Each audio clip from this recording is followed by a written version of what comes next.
Hello, and you're very welcome to another shift of JMac podcast. I'm John McMahon, and of course, this podcast is sponsored by Orgaretro.com and Atak.ie. Using the promo code JMac podcast to get 15% off on Orgaretro.com and get the basic skins, gloves, equipment on Atak.ie. Be attack minded. And if you're liking what you're seeing, like, subscribe on YouTube. The sport has been absolutely fantastic so far. And today I'm joined by Aaron Prendergast from the GAA Fan TV channel, and obviously a brand new JMac podcast pundit. So really look forward to having Aaron on board. So today I have Aaron to talk about this weekend's action and talk about the county action that's been taking place in the last couple of days and a look ahead to the weekend as well. So lots to go through, Aaron. Happy New Year, my man.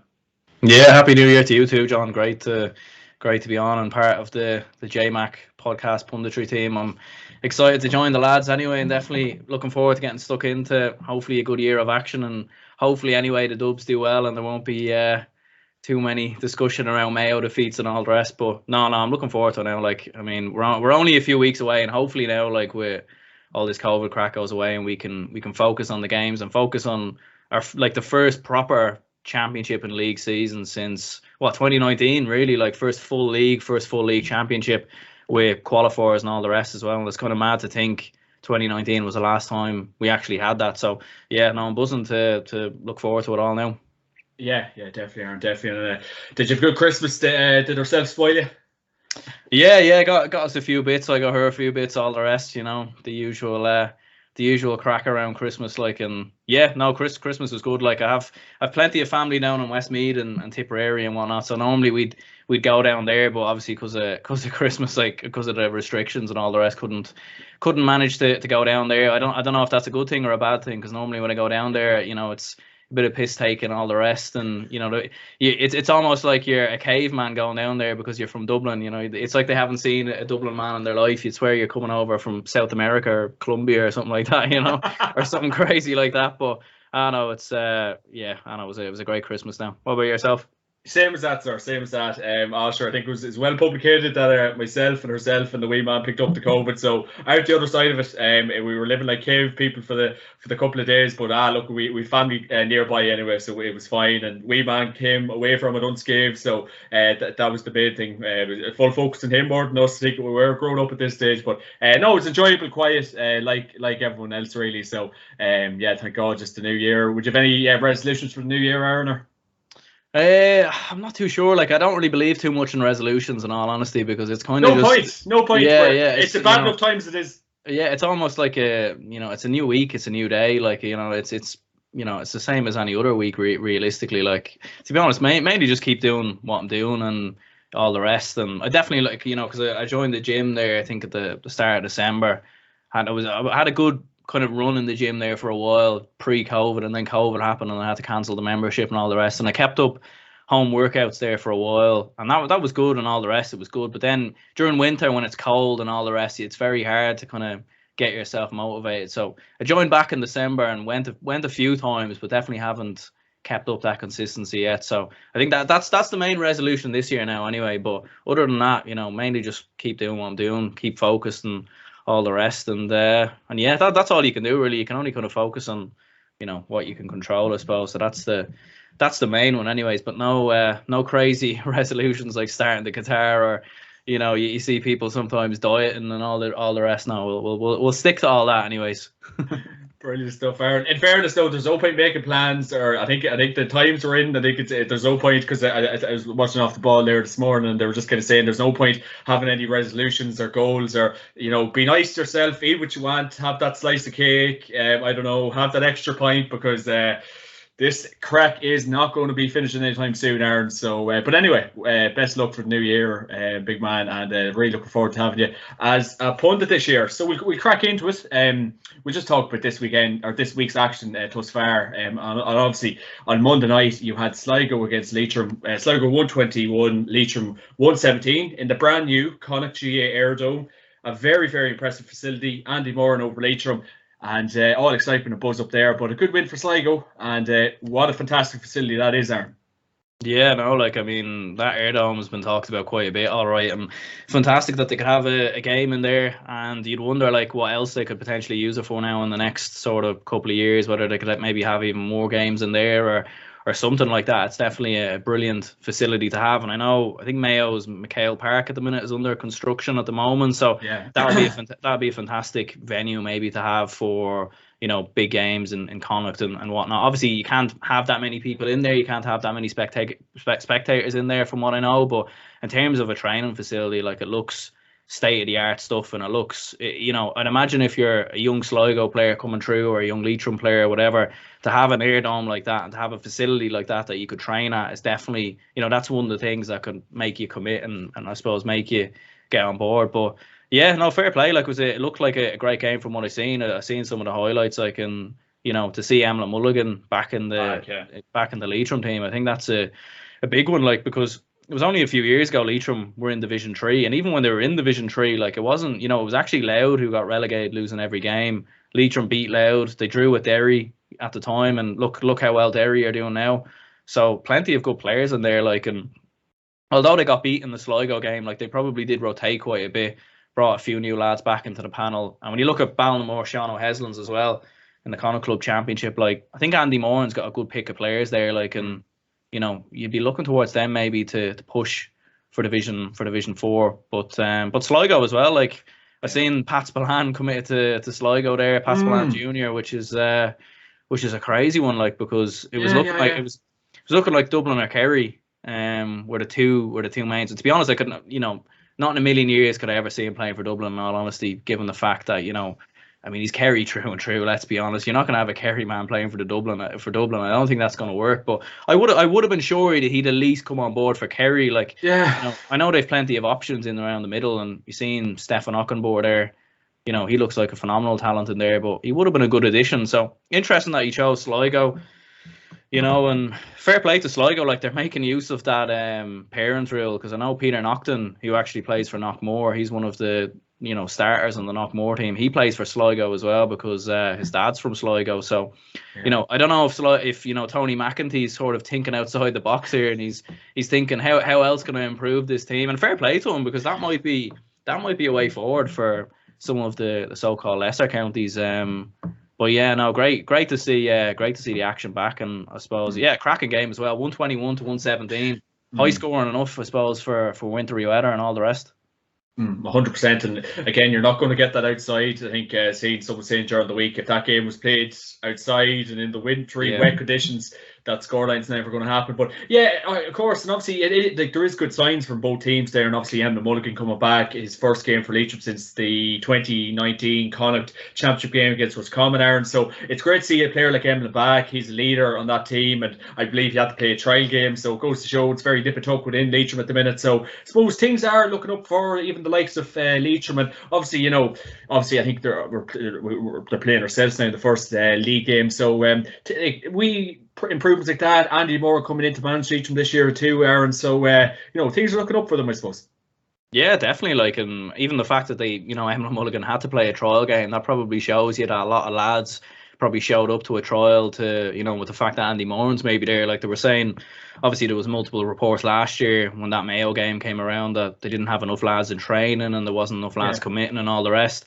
It does seem like getting, I suppose, like a high profile manager in for a lot of the lesser counties probably seems to be the way, because it's a great way to get lads committing, because what an opportunity for a lot of them lads to play under, I suppose, one of the best players to do it in Andy Moran. Like, and it wasn't too long ago he was playing himself, so he'll have fresh ideas, all the rest. His first coaching role, like, he's bound to be mad excited, mad up for all the rest. So no, it's brilliant. And like what you said for Leitrim, like, play Cavan first of all, which will be a tough game for them, but it's probably a good first game to get, and then who knows, like, they could definitely go on a run. There's a lot of Division 4 teams, like, they're all kind of in the same boat in the sense of players are opting out and they're trying to find new players coming in. Like Tipperary, you've had a lot of players there that have opted out.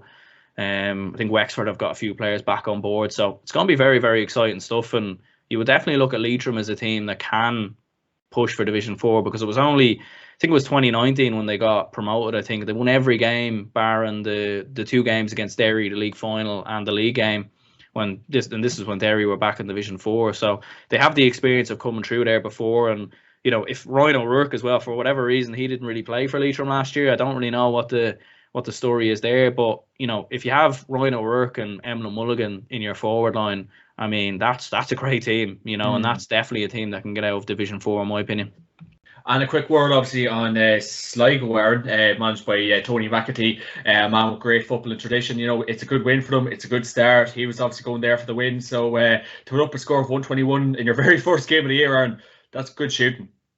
Yeah, absolutely. And like what you said, probably the conditions inside, given the fact, obviously, state of the art pitch, all the rest, you're not out in the mad cold wintry weather, all the rest probably helped massively. And yeah, to kick a scoreline of 121, like huge confidence.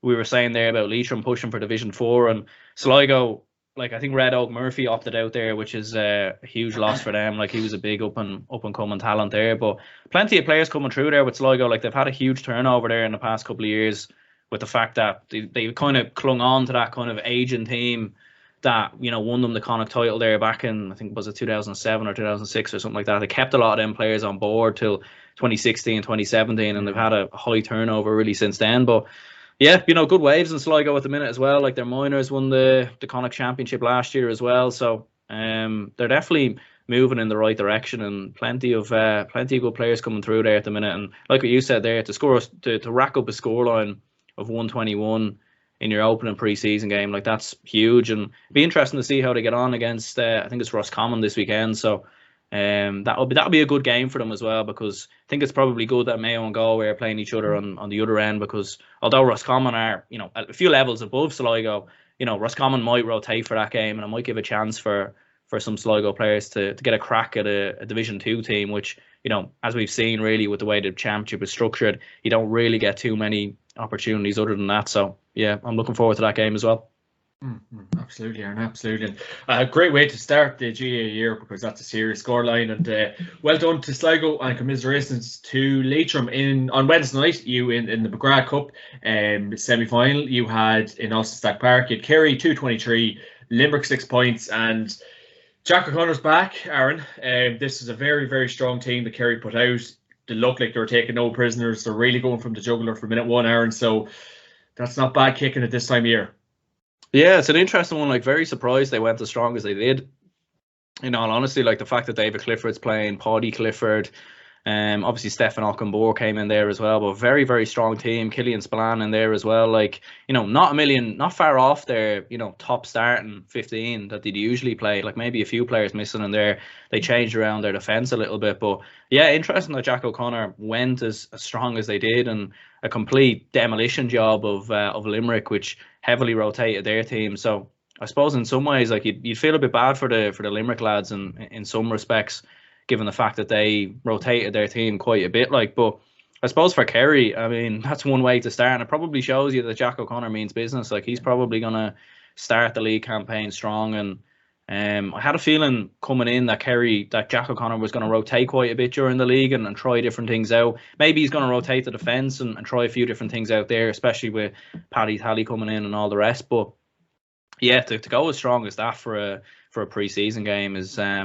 quite interesting and risky at the same time, because if you picked up one or two injuries there, like especially with it being the first game back, I don't know how long those lads have been training and all the rest, but it's always a risk of, pulling a hamstring or, picking up a slight niggle or a slight injury ahead of the league campaign. But he means business, and maybe with the fact that obviously it was his first game, maybe he just wanted to get a look at the likes of Clifford and the likes of Paddy Clifford, Killian Spillane. Maybe he wanted to see them in the flesh, see them in the action, and I suppose maybe make that judgment going into the National League. Yeah, like I think I've seen someone giving out like this time of year to start that stronger team, to have a game like that. But obviously, like it's great to see it back. So I don't really think people should be complaining. I know the scoreline probably really is embarrassing from maybe Limerick's point of view, but I suppose Limerick 6 points the whole game, and I was hearing reports that they just weren't at the races and just really got a demolition job from Kerry. So Limerick, what really did they take from that game, I suppose, Aaron?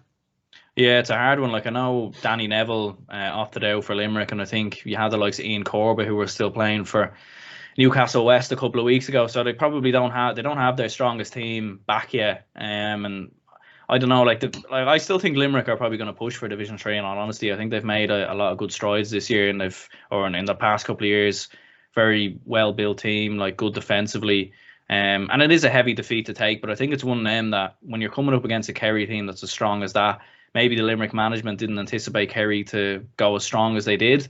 So it's one of them that, you know, you could probably look at a result like that and you could say, oh, Jesus, Limerick are going to be in trouble this year. They might end up down near the bottom of Division 3, which they could do because it wasn't too long ago they were in Division 4. But I think they've still got a good amount of players there. And I think Limerick have got great facilities in the country that a lot of other counties don't have. And that's why I think you will see Limerick pushing up to Division 2, possibly even Division 1 in the next 5 or 6 years, because I think they've got a tremendous amount of resources there and facilities, training facilities, coaches, all the rest. And you're seeing even with the Limerick hurlers and the work they've done over the past couple of years. So it's a blip, and it looks probably worse than it is. But I don't think it's time to jump on the panic button just yet. It is a pre-season game, and it is a Kerry team. Let's not forget a few of those Kerry lads as well, like David Clifford, Paddy Clifford. You know, probably why they started as well is because East Kerry got knocked out of the Kerry Championship as early as they did. So those lads probably, you know, waiting in the wings for game time. And I suppose it's one of them things where lads want to play. So maybe that's why they're playing. Definitely. Last night in the Dr. McKenna Cup, you had Armagh 112, Cavan 11 points. So Mickey Graham's first loss of the year, and obviously a very, very close game. Lots of chances for Cavan to win at the end, and Armagh got a great goal at the end, a great wee flick by Rian O'Neill to assist the goal. But you know, first win for Kieran McGeeney's men, Aaron, and he's off to a flyer. Yeah, I suppose big year for Armagh this year. Like there's good bit of pressure on Kieran McGeeney, I think, with the fact that, you know, every other county in Ulster has made an Ulster final, I think, since the last time Armagh won the Ulster Championship and were in an Ulster final themselves. So there's pressure on them, and, you know, the Ulster Championship draw has been kind of kind to them in the past couple of years as well. Like they've avoided a lot of, you know, your Tyrones, your Donegals and whatnot. This year they play Donegal, I think, in the opening round of the Ulster Championship, and then they play the winner of Antrim and Cavan. Probably a great time to play Donegal. Maybe Donegal are, you know, a few question marks over them at the minute as well. So, and Armagh actually played Donegal in the final league game as well. So you can see that being a, you know, kind of a, I suppose you don't want to show your hand or show your card. So big year for Armagh. I've seen Ross McQuillan, I think, scored the winning goal or something like that. So, like, he's a big player as well because he came back from AFL last year, and you were hearing a lot of hype about him and whatnot. So, to have him back in the squad, fully fit, full season, like they've got a tremendous amount of young players in the right age. It's just about getting them clicking and getting them in form. And I think Division 1 will be huge for them this year as well, in my opinion. Like they're playing Dublin in the first game, which, you know, it's probably a good time to play Dublin at the same time, and playing in Croke Park. Like I was speaking to an Armagh chap there, Sean Casey of the Sideline Eye podcast there last week, and he was saying, you know, that's probably the first time a lot of them lads are going to play in Croke Park, the likes of Rian O'Neill, you know, the likes of Tiernan Kelly and Ross McQuillan and some of these lads. So huge opportunity for them, and they've definitely got a lot of talent coming through there. But it's one of them things where, you know, if they don't get to an Ulster final or it doesn't work in Ulster this year, I think maybe a lot of people will be looking at Kieran McGeeney and maybe looking for a change in management. Definitely big pressure on Mr.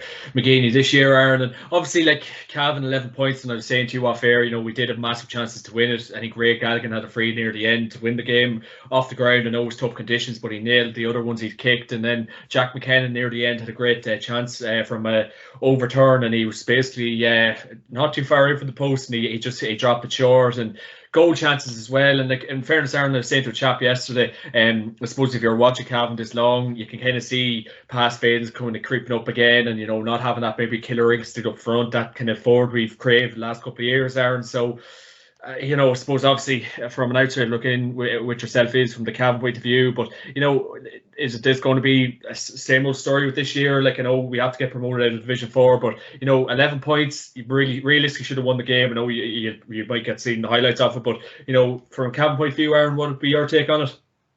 Yeah, I suppose like a disappointing defeat. Like, I mean, I suppose, you know, it is one of them things that they are coming up against a Division 1 team, you know, and you've seen a Division 1 team in Kerry going up against a Division 3 team in Limerick, and you've seen what Kerry done to Limerick. So it's probably, you know, probably for a pre-season game, it probably isn't that bad realistically. Like, it wasn't like they were absolutely trashed or absolutely hammered, at least judging from the scoreline anyways. But I think the main thing for them is just get out of Division 4. Like, they're definitely, in my opinion, they have the quality to be a Division 2 team a middle of the pack Division 2 team, maybe push for Division 1, like. And I think I've seen a stat there where they've only, I think under Mickey Graham, they've only won like 4 games or something like that in 3 years in the National League or something like that. They've only won 4 or 5 games from 2019 when they were in Division 1, like. So like, he needs to get that right realistically. I know he's won an Ulster Championship and all the rest. He's done great work in Ulster, but if because it's one of them things where, and I'm sure you probably see this as well, where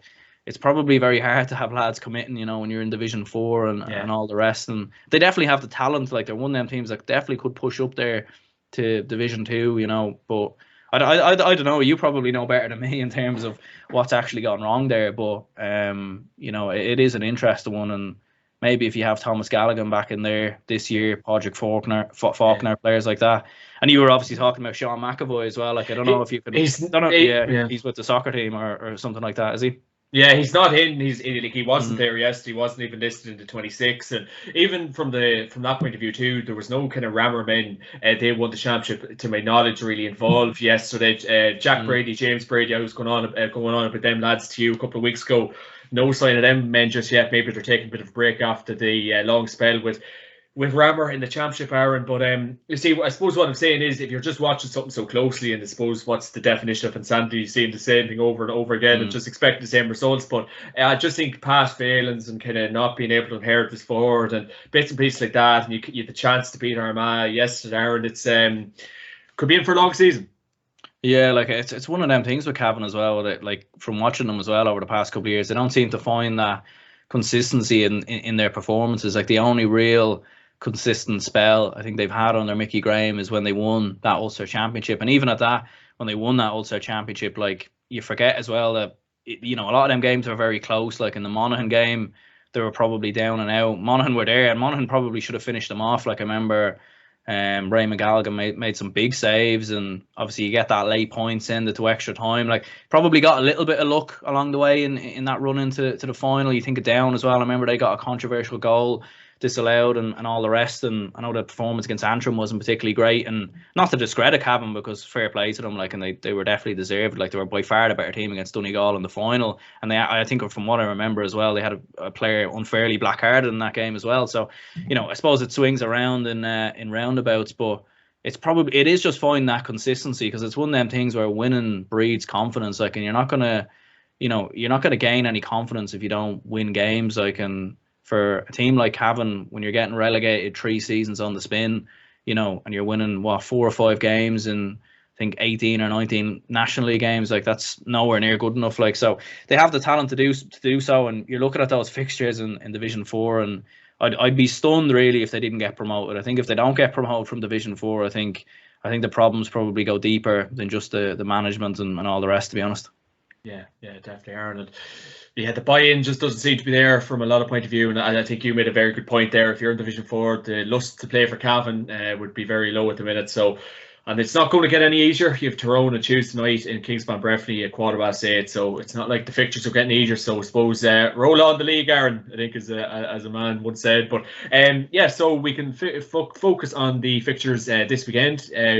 Briefly touch on them. Tonight you have Mayo against Galway, the old rivals, playing the Connacht GAA Airdome again at 6 p.m. and it's the semi-final of the FBD League. So looking forward to that game, Aaron, and it's going to give us a brief taste of what these boys want to achieve this year. Yeah, no, looking forward to it. And as I was saying to you, I'm headed out with the missus tonight, and I'm sure I'd love to watch that game, but I don't know if she'd be too happy now if I pulled out the phone to start watching a Mayo and Galway pre-season game. Like, but me and you both. Yeah, no, I'm excited to see it anyway. Like, I mean, I'll probably catch the highlights at some stage anyways, or whatever. Maybe I might sneakily watch it, but yeah, I did not. I'm excited for it. Like, I think with Mayo, like, especially with James Horn, like, he's done a tremendous job really at introducing young players over the past couple of years, and they have a whole host of new players potentially that could get game time. It's probably, Knockmore obviously playing this weekend as well, so obviously those players can play twice in the one weekend, and it'll be a while probably before some of those players maybe come into the Mayo senior football team. But there's plenty of players in there that could maybe make a step up. A few players that were playing with Balmullet as well. Like, I know Ryan O'Donoghue's brother, Owen O'Donoghue, has been knocking on the door there for a while. he could potentially come in there. So it's going to be interesting to see what Mayo, like plenty of talent coming through. Still no word on Oisin Mullen going to Geelong. No, that's not confirmed. Whatever's going on. I don't know what the story is with that. With what's going on there, like, but yeah, we could, don't be surprised if he's involved with Mayo. Maybe not tonight, but at some stage over the league, you wouldn't be surprised. And I suppose for Galway as well, like I think they've won one game since the pandemic, and that was against, or they won 2 games, but it's been against the one team in Roscommon. So. You think of the form that they were in before the pandemic, and it's a big year for them because it's a bit like Kieran McGeeney as well. Like if Pádraig Joyce doesn't get off to a good start against in Division 2, all of a sudden they're under pressure, and their backs are against the wall, and if they don't get promoted from Division 2, there'll be a lot of pressure there on Pádraig Joyce, in my opinion. And they've got a lot of players coming through there under 20 level as well. Like they won the under 20 All Ireland in 2020 when they beat Dublin. We've seen, I think Matthew Tierney made a step up into the first team last year, Jack Lynn as well. But you'd be looking at maybe Tom O'Culhan. Could he get more game time this year as well? Like he's got plenty of talent, very, very good natural forward. And I think making sure Shane Walsh is injury free, I think is hugely important, because if he's not injury free, you'd be worried for Galway, in all honesty, because I think they've struggled quite a bit when he's been injured, and same for Damien Comer as well. Yeah, and just kind of briefly touching on that as well, Aaron. I see the game's fixed for 6 p.m. How does that leave lads to work, or was there any talk about that? Yeah, I don't really know what the crack is with that either. Like I think maybe because it's a pre-season game, because we always see this with pre-season games in the GAA where it's the kind of time where they can try different things out. And test different things out. Like it's when they've tested out penalty shootouts, they tested out the Air Dome, and there's been a lot of talk in the past couple of years about Friday night games and all the rest in the GAA. Like I just don't see it happening personally. I think it'd be great from a fan's point of view. Like it'd be brilliant to go to a game at Croke Park on Friday, have a few points before, a few points after, all the rest. But in terms of the players, like that's definitely not going to happen, because like if you're most people work 9 to 5 Monday to Friday, or whatever. They're like, there's no time to train there. Like before a game, there's no time to get your pre-sessions in, all the rest. It just wouldn't work. And then travel and all the rest. So I'm not really too sure. Like I think, I'd imagine it's probably just, a lot of the young lads that are probably going to be able to play games, students, all the rest maybe. So yeah, it is kind of mad that they're doing it at 6 o'clock and they're doing midweek games and all the rest. I think they're just trying to trial. They're trying to trial different things out and all the rest. But I couldn't see Friday night games or midweek games coming in the GAA, in all honesty, because like as much as it would be, I'm sure that it would suit some lads, obviously, because I'm sure if you weren't working on the weekends or whatever, maybe it would actually suit you. Or maybe if you weren't working a Friday or whatever, because then you'd have the whole weekend ahead of you. But again, it's that thing of travel and all the rest. I don't see it being a front runner, like. Yeah, and we're looking, it would be great, but I'm just trying to understand that 6 p.m. if lads are coming from college, work, or if there's obviously, I'm presuming there's a lot of lads working on both teams, so 6 p.m. is definitely a very interesting time for a game of football. I just don't know how that'll work. Maybe it might be called off, because I really can't. I'd just be interested, but obviously, of course, there's no complaints about it. But that's the earliest I've seen a game of football on a Friday night. And in the Dr. McKenna Cup, you have Donegal against Down at 7:30. That'll be a great game. Obviously, it'll be streamed as well, just like the Mayo Galway game. So Donegal Down, a lot of pressure, Mr. Bonner, this year, Aaron. Yeah, pressure on both teams, I think. I suppose for Donegal and Declan Bonner, definitely a lot of pressure on them after, I suppose, a disappointing year last year, getting beat by Tyrone. And I think when Michael Murphy was injured, I think they handled it well throughout the league. They coped well with his injury, and things didn't derail too much. They fell apart a little bit defensively, I remember, against Monaghan, but I don't think they still showed a lot of quality there. But you were looking at that game against Tyrone, like as soon as Michael Murphy missed that penalty and got sent off, like the wheels really, really did fall off. Like there was that turning point really in the game where they had a penalty and they could have went, I think, 5 points up. They missed it. And before you know it, Michael Murphy sent off and Tyrone go down the other end, score a point. It's a 1 point game and a 4 point swing. And Tyrone really just kicked on from there. And even the Derry game as well. Like I know Derry are improving and they're showing a lot of quality, and Rory Gallagher's got them definitely moving in the right place, but they could have easily lost that game. Like that was a very, very close game. So yeah, a lot of pressure on Declan Bonner, but from speaking to a few Donegal fans earlier in the year, it's one of them things where there's no one really else there at the minute that you could it's not like Donegal are doing brilliantly at under 20 level at the minute. So there's no one really kind of sticking their hand up to come in maybe instead of him, in all honesty, unless Jim McGuinness maybe was to come back in. But I think we've seen with Jim McGuinness that he's, probably not going to take a main coaching role in Gaelic football at the minute anyways. So yeah, big pressure on Donegal, and they've had this core group of players that you've been looking at and thinking, could they kick on and maybe challenge for an All-Ireland or get to the semi-finals? And they just haven't been able to do so. They're kind of, I don't know what it is, but it seems to be when the going gets tough with Donegal, they seem to crack. Like it was the same against Cavan in that Ulster final. I remember they lost in a big Super 8s game to Mayo one year as well. So it does seem to be that when the going gets tough, they seem to crack a bit, especially in big sort of knockout games. They've got plenty of good players and talent. It's just about, I think, managing games as well, I think, has maybe been a bit of a problem for Donegal. Definitely, Aaron. If you're to call that, would you be thinking, like, I know it's hard to kind of predict some of these games because you don't know nearly who's playing, but would you have any idea? Would you be thinking that? I would say Donegal would probably win it comfortably enough. I think Down are probably a bit of a mess at the minute, in all honesty. Like they were being linked to all sorts of different managers, from Pete McGrath to Jim McGuinness to Conor Laverty coming in, like all sorts of different names coming in. Their best players are playing with Kilcoo, so they're not going to be involved, and probably not going to be involved throughout the majority of the league.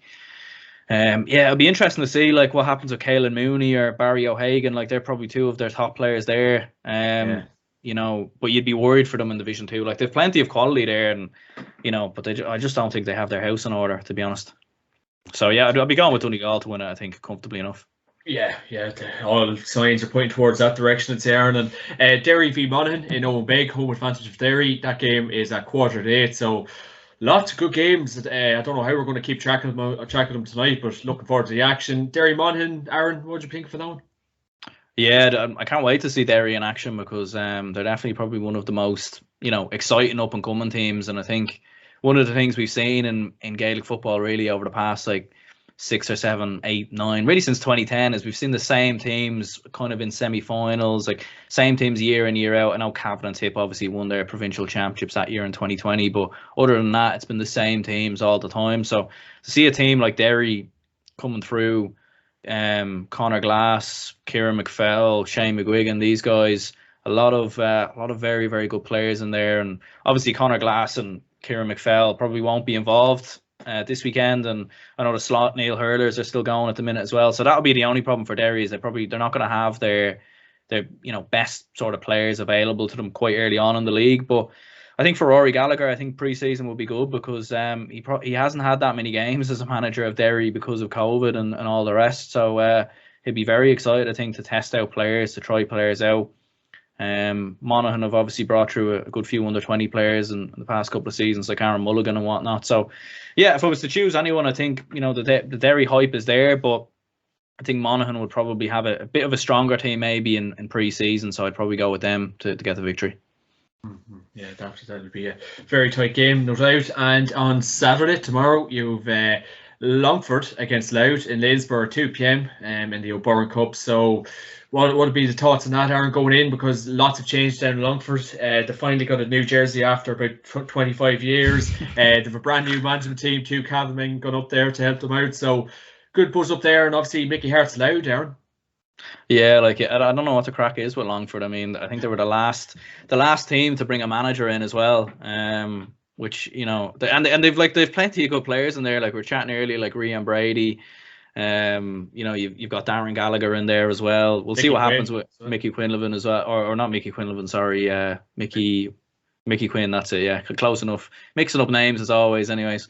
But yeah, no, Longford are they've got plenty of good players there, but I think you would be worried for them a little bit in Division 3, in all honesty, with the fact that they've appointed a manager so late. But yeah, I mean, Mickey Hart and Louth, like he knows pre-season probably better than anyone from his time in Tyrone, and probably knows all the preparations that goes into it. So Louth are looking pretty good, and We've seen some of the Nate Martin's lads in there, like Sam Mulroy and all the rest. So I'd probably go with a loud victory, in all honesty, at this stage. But like what we said in pre-season games, it's very hard to call because you haven't seen teams play. You don't know what players are going to be available and all the rest. But I think Louth are going to be the better team this year anyway. So we'll go with them for the victory.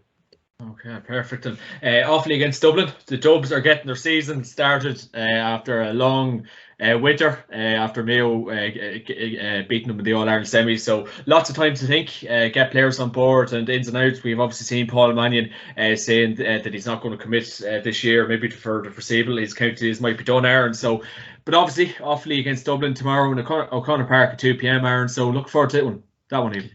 Yeah, and I think it'd be great to see Dublin hopefully bring through some of that under-20 team that made 2 under-20 finals back-to-back. They didn't win any of them, 2019 and 2020. But there's definitely been a lot of hype around Kieran Archer the past couple of years, and for whatever reason, he wasn't involved in the panel last year. I would be shocked if he's not involved in the panel, at least for pre-season anyways, because we really don't have too many options there coming off the bench. Which is mad, crazy. Yeah. Yeah, it's mad. Like, you have Colin Basquel and Ryan Basquel and all the rest. And they're 2 great players, but you need a bit more there, in my opinion. You need a few more players kind of coming through. Like, the age profile of the Dublin team is still brilliant with Con and Brian Fenton and all the rest. But you're looking at the bench and you're thinking, like, last year it did look a little. There just wasn't many options there, and we didn't even score an extra time in the Mayo game, which probably tells you there was no real freshness coming off the bench. So. Yeah, you'd be looking at Kieran Archer. I know Lee Gannon's involved in the panel from what I've heard anyway, so at least he'll get a bit of game time in pre-season. But yeah, like Dublin throughout the years in pre-season competitions have just like usually the lads, the main team will be away in South Africa or Dubai or something like that or whatever. So to be honest, I'd be very surprised to see any of the main starting 15 in the Dublin team. If you look back through the O'Byrne Cup in the past couple of years, like I think Longford are the reigning champions, and you've seen Wexford winning a few different teams. So, I would expect Offaly to probably beat Dublin, in all honesty, because I think Dublin will probably make a lot of changes to their team, and I think Offaly will probably play a lot of the under-20 players that won in the under-20 All-Ireland last year, like Cormac Egan and Jack Bryan, because they haven't really had much game time over the past year. So, I'd probably be going with Offaly for the victory, which might surprise a few people. But I just think with Dublin and Desi Farrell, I think normally these competitions are we never really take the preseason. Even there was even a few years where Jim Gavin wasn't even in the dugout, for some of these competitions. So we'll see what happens. But if Dublin were to play a relatively strong team, they'd beat Offaly. Like, let's be honest. But I just I don't quite see it this weekend, to be honest. Yeah. Geez, who'd have thought ever we're going to say that? But it is January, Aaron, so I doubt you'd be saying that in July or June in the Leinster Championship. No, definitely not. I think if I say that in July or June, I think you'd want to check my blood pressure or something like that, or send me to the doctor or something. Maybe my mind's gone a bit insane. 100%, Aaron. Wicklow Meath, that game is off. That was going to be taking place in Brewery Emirates. Any update on that? Was that a COVID outbreak, Aaron, or was that? Yeah, I was trying to find that out as well. Like, I think the word on the street is that it probably is a COVID outbreak, because why else would it be cancelled? Like, there's no other reason, but there was no official reason given. Yeah. So I don't know if they're, I don't know if they're trying to hold back information there or something, or maybe something else is going on that we don't know about. But there's been nothing reported on anyways in regards to what it is. But I think there was a few other games cancelled as well from what I heard. So.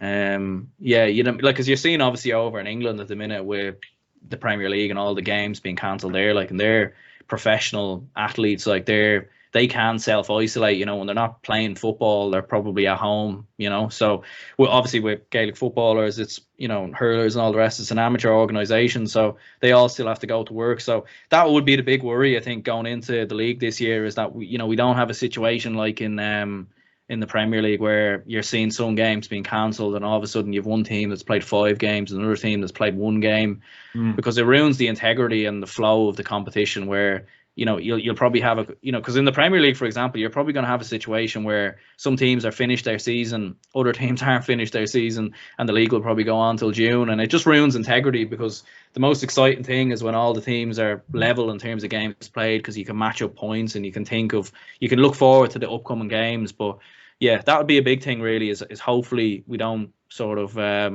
come into a situation like that. But it's going to be hard, to be honest, with the fact that these are amateur athletes and all the rest. But maybe the GAA are kind of just afraid to, I suppose, air that COVID is cancelling games because they don't want the season to be cancelled. But we'll see what happens, anyways. Definitely. Wexford v Laois in Hollymount tomorrow at 2 p.m. So nice early start. All change in Laois. They have Billy Sheehan up managing them. I believe Ross Mundy's committing for another year. It must be his 40th season with the Laois footballers, so fair play to him, no problem at all. And Wexford, obviously, they'll be looking for a better season than last season, because I think the last couple of years have been very tough on Wexford football. But another game. It's hard to call it, Aaron, but we'll wait and see. Yeah, and I was speaking to Damien Carter there of Laois GAA TV there during the week, from my own podcast, and there's actually, would you believe, 19 players that opted out of the team from last year for Laois, which must be must be like a record or something, maybe, for the most amount of players opted out. So 19 lads minus this, like, for this year ahead, they've lost 19. No, they've lost 19 players. So and it means obviously 19 new players have come into the team. Right. So kind of crazy really, like, in terms of the amount of players opting out and all the rest. So even when I was speaking to him, he wasn't too optimistic. He was saying, if Laois avoid relegation in Division 3, that'd be a success. Like, which is crazy because they were in Division 2 last year, So probably a bit of a worry there for Laois at the minute, like. And obviously Billy Sheehan coming in, another Kerry man. I think I've seen a statistic where since Mick O'Dwyer they've had a Kerry manager every time, which is kind of crazy. But to be fair, Billy did play for Laois. He did play for the Laois senior footballer, so I suppose he is an adopted Laois man in many ways. Like, but it'd be interesting to see what kind of team they stick in there. Like, I suppose Ross Munnelly's he's committing for another year. Like, fair play to him. I don't know how there's some of these lads like Kieran Donaghy and all the rest. You just don't know. You don't know what they're eating. You'd love to see what their daily habits are and all the rest. Like, because you don't know how they manage to keep going. But it'd be interesting to see. Like, Evan O'Carroll's probably still in there. I think he's probably one of their main players. But it wasn't too long ago Laois were in Division 4 as well, so they seem to be one of these teams that can flip flop from all the way down to rock bottom and then rise up again. So we'll see what happens. Definitely. Kildare against Westmeath in Newbridge tomorrow at 1 o'clock. Another early game, and Kildare obviously big intentions this year, just like Westmeath. So that'll be a good game with ball tomorrow, 1 o'clock.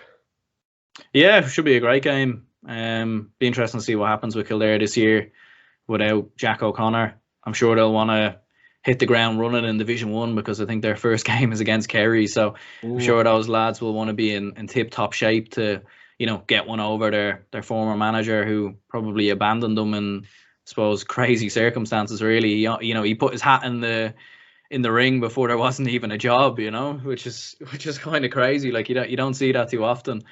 So obviously they'll have a good few players away with Naas, who are playing this weekend against Kilmacud Crokes. But there's plenty of good players there. Like, I remember they won an under-20 All-Ireland in 2018, and we haven't really seen many of those players break through. Like, so that'd be the main thing, and it'd be interesting to see if Daniel Flynn gets any game time. But I'm sure they'd want to keep him fit for Division 1, because Kildare are one of them teams they just can't afford to have any injuries, because it's going to be a struggle for them in Division 1, staying in that division with the quality that's in it. And then for Westmeath, like, they'll be going into Division 3, I think, as one of the favourites, you'd imagine, with the players and the talent that they have, and given they had a lot of tough games in Division 2 last year and played quite well in a lot of them. So I think John Heslin's in there as again, Ray Cannell and all the rest have kept their management. So, I'd probably expect Westmeath to win that one anyways, with some of the players that Kildare are missing. Absolutely, and another good game of ball to look forward to from both spectators' point of view. In the Connacht FBD semi-final, it's Sligo against Roscommon in the Connacht GAA Air Dome at 6 p.m. This Air Dome's getting a lot of views there. Yeah, it is, like, in fair play. Like, you might as well use a great facility that you've obviously invested in. So 3 million, wasn't it? 3? Yeah, I think it was. Yeah, so they might as well use it, and it'd be interesting to see what else they use it for as well. Like, but definitely a great thing to do for trials and for games, maybe under 20 games and stuff like that. Like, it would be great to maybe use it for that kind of thing, or minor games or something like that. It'd be great for development and all the rest. But yeah, it'd be interesting to see what happens with Roscommon. They've had I think they've changed almost their whole backroom team. Poacher's gone, Stevie. Yeah. So. Which is interesting, like, because it was Poacher's first year in Roscommon, like, and they got a lot of negative criticism for their defensive football and the way they set up and all the rest, which is fair enough. I can understand why they got a lot of criticism, but when you look at the teams they were coming up against, like Kerry, Dublin, it's one of them things where they probably weren't going to win them games anyway. But then again, at the same time, Roscommon do have a bit of a tradition of playing good football. Like, they've always they've always played good football. So there was definitely a lot of backlash from their own supporters. So it's going to be interesting. Like you're talking about, they went under Kevin McStay. They were a very attacking team. Then when Anthony Cunningham came in, they kind of had that balance at the start between attack and defense, and they've shifted more to a defensive team. And now the word on the street is they're just going to change their style again and go back to an attacking team, and which is good, which is good for Roscommon. But the only sort of issue is you keep changing your style all the time. I'm sure it's confusing to a lot of players who probably are getting used to playing one type of way, and then all of a sudden we need to revert back to this other type of way. But I suppose Roscommon or Sligo will be a good game anyway in pre-season, but Division 2 will be tough for them, to be honest. And there's a lot of good teams in there as well. Like, and you'd be worried for them a bit. Like, I'd be surprised to see them get. They'll be up there battling for promotion, I think, in Division 2, and they won't be a million miles away. But I think there's a lot of good teams in there, and I think their fixture list is pretty tough as well. I know they play Galway quite early on and Meath quite early on. They have to go even down as up in Newry, which they don't have a great record in. So, but yeah, going up against Sligo, I'm sure they'll bring in a lot of under 20 players from that All-Ireland final last year. So I'd fancy Roscommon for the win anyways. Yeah. No, it's interesting, obviously, with Stevie going, because there was very defensive football. But I think I was saying to you before, like, they have the players to attack, the fantastic forwards. So I think you need to utilise that kind of talent when you have it, because I think that defensive football, like, obviously, it did get a lot of criticism. It just didn't really suit Roscommon's way of going on. And I know Stevie did try. I think it was the commute that has ended Stevie's role with the Roscommon senior footballers. Like, but I think they definitely do have the players to attack, Aaron, I suppose is the best way to say it.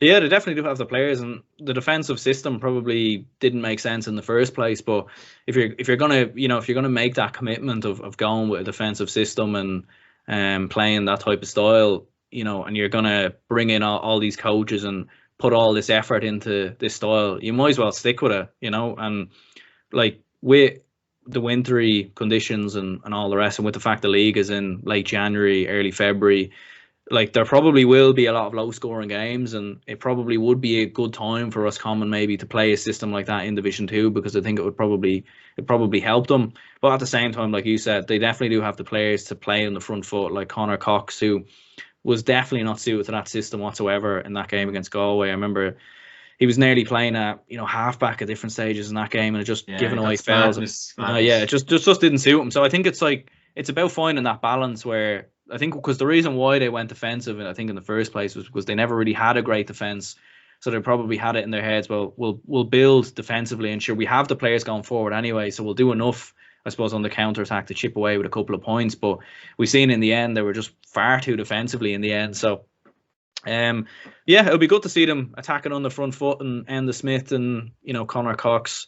Maybe Conor Daly will come back in, depending on what happens with Padraig Pearce's, and maybe a few under 20 footballers like Adam McDermott might come in there as well. So they've definitely got plenty of talent, and they definitely should make a good stab at promotion in Division 2. But I would be worried about all this chopping and changing of managers and systems and all the rest, because I'd say if you're a player there, you're getting fed up of all these different changes. Like they need to stick with this style now and go with it, because if you keep changing all the rest, like it's just it's awfully confusing really if you're a player there. Definitely, Aaron, definitely. In the McGrath Cup, you have Clare against Cork in Milltown Malbay at 2 p.m. tomorrow, and it's obviously home advantage for Clare, so they'll be looking to get off to a good start. I know it obviously is pre-season competitions, but confidence breeds momentum as well, Aaron. So, and obviously you've Cork's point of view too, so that's another exciting game, Aaron. Yeah, and I'm very curious to see what Cork are like this year, especially with Keith Ricken coming in. Yeah. Obviously great at interviews and all the rest, and we'll see now if he can, I suppose apply that to, I suppose, a big position as Cork senior football manager. He's obviously done a lot of great work at under 20 level, and Cork, in a similar fashion to Dublin, Galway, Roscommon, Offaly, like they've plenty of good players coming through the ranks there at the minute. And for whatever reason, over the past couple of years, they haven't been playing. Like Mark Cronin, Blake Murphy, these lads haven't been involved with the Cork senior footballers, which is a strange one really, considering they've had players like Paul Kerrigan and whatnot, I suppose, retire and opt out and all the rest. So yeah, it'd be interesting to see how Cork get on and what kind of team they go with. Nemo Rangers, who have a lot of the senior footballers in there, were knocked out of the Cork Championship a little bit early, and I would expect to see a couple of the Finbars lads maybe play in the latter stages of the league. So that'll be interesting as well. And I suppose with Clare, like they've, they're probably one of the more experienced teams maybe in Division 2. Like they've been there, they've done it, they know how to get results and all the rest. And obviously have a manager there who I think is probably the longest standing manager of everyone going into the championship. Yeah, and Colm Collins. So yeah, big year for Clare, big year for Cork. I think Clare are actually on, the easier side of the draw in the Munster Football Championship as well. Like Kerry and Cork play each other in the semi-finals. So big year for both of them. But I'd fancy Cork to get the victory here, because I think they just have a much bigger panel, and I think you see with these pre-season games, the sides that have the bigger panels and more options tend to win these games, because Clare kind of have a settled squad, and I'd imagine they wouldn't want to risk too many of those players at this stage in terms of injuries. So yeah, I think Cork would win it comfortably enough. Yeah, we'll wait and see. And definitely another exciting game. And on Sunday, you have Limerick against Tipperary in the McGrath Cup in Rathkeale at 2 p.m. So that's another tight game ahead of us on Sunday, Aaron. And both teams have massive points to prove this year, no doubt about it.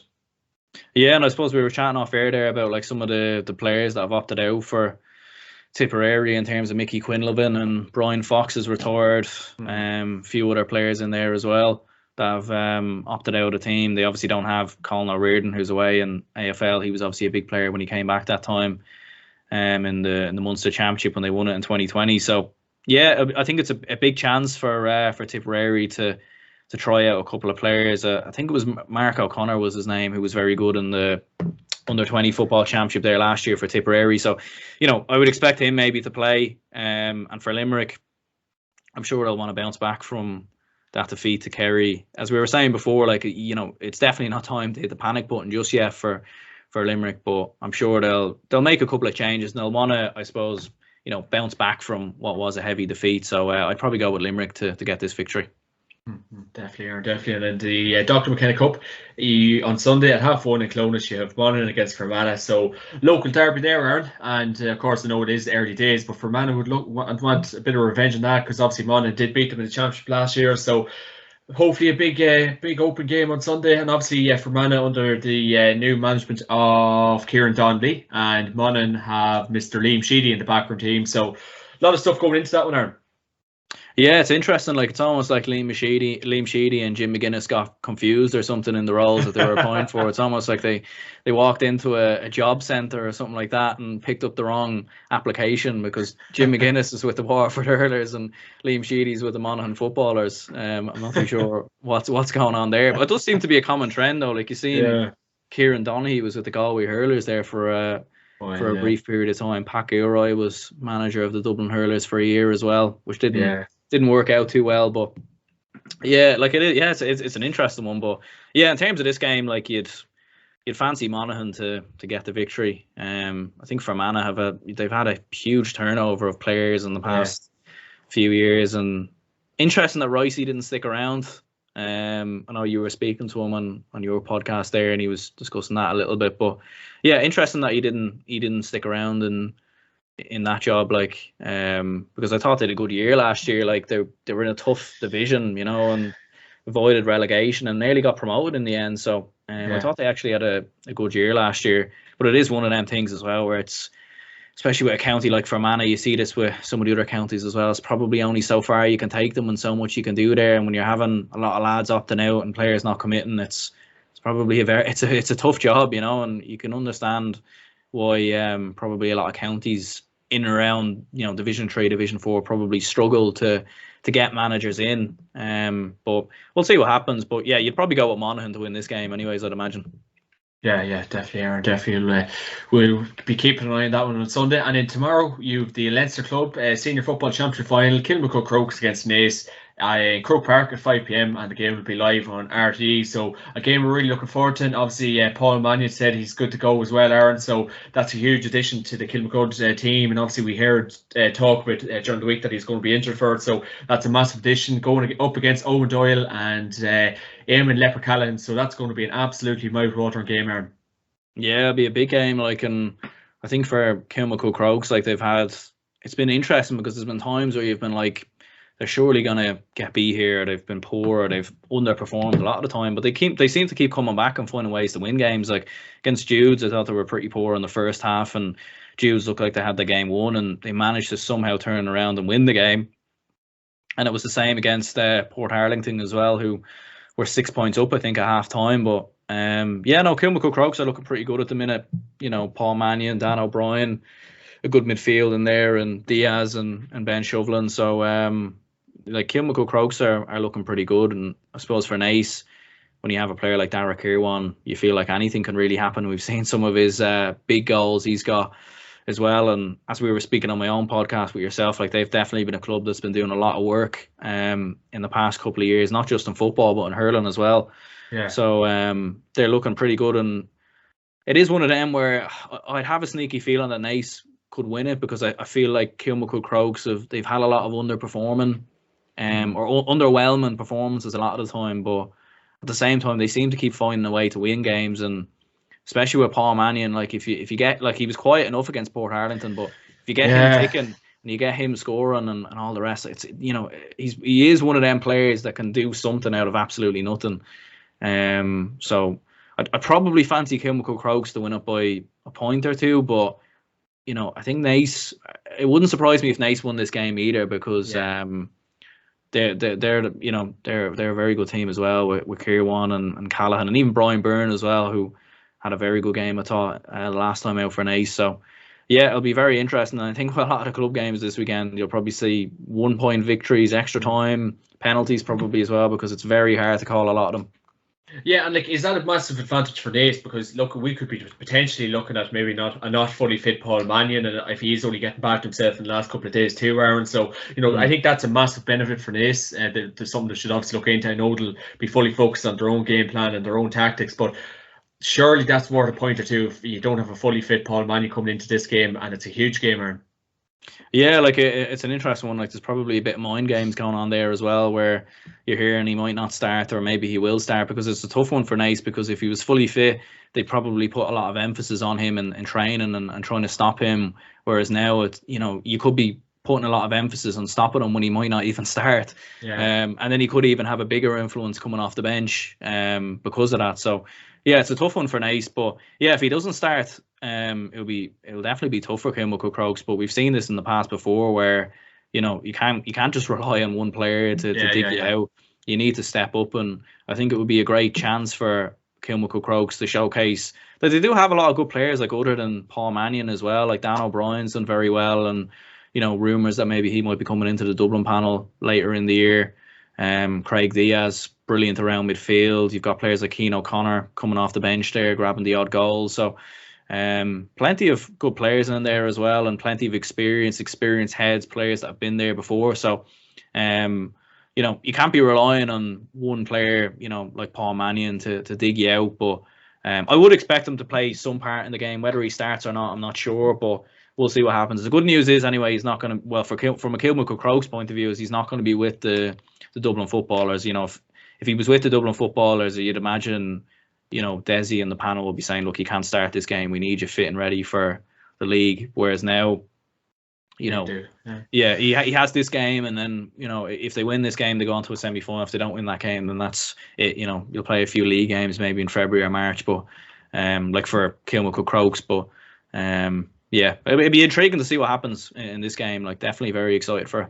Yeah, can't wait for myself, Aaron. Cannot wait for it. And you could be looking at extra time, and as you say, maybe penalties. But I think extra time. But you could be looking at that this weekend. But a game we're really, really looking forward to. And lastly on it, on Sunday you have the Connacht Senior Football Championship final club game between Knockmore against Pork Pierces in Ballina at 1:30, and the game will be live on TG Car. So that's another mouth-watering game, and Mr. Kevin McLaughlin will be looking to lead Knockmore to glory, Aaron.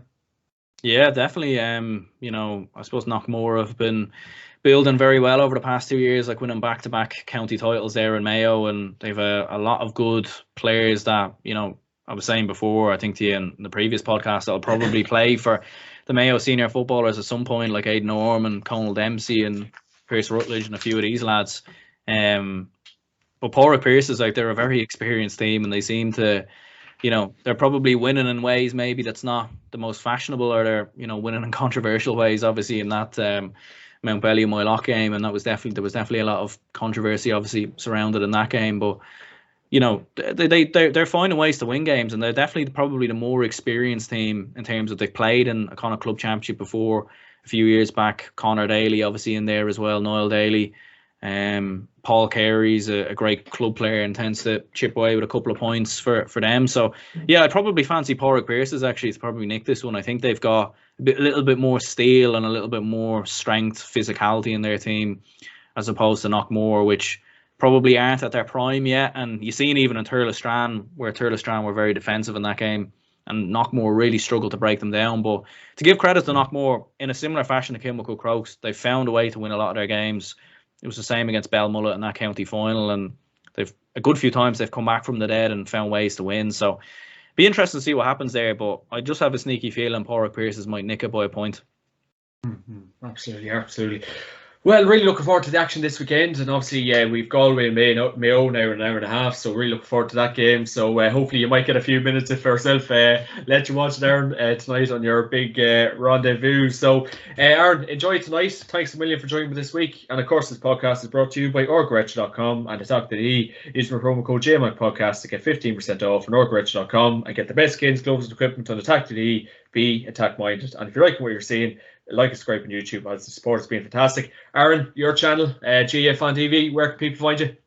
Yeah, they can find on YouTube, GAA Fan TV. Just search it in on YouTube and it should come up. You can find it on Instagram at GAA Fan TV. At Twitter is the GAA Fan TV on Twitter. On Facebook as well, GAA Fan TV. So yeah, do a lot of different posts up there on Instagram from whatnot, and club posts and results and news and all the rest. So and then on YouTube, a lot of podcasts, previews, all the rest. And I'm sure I'll probably have yourself on maybe in a couple of weeks' time to preview the Cavan footballers for 2022, which will definitely make for interesting viewing anyway. So cheers very much, John, for having me on.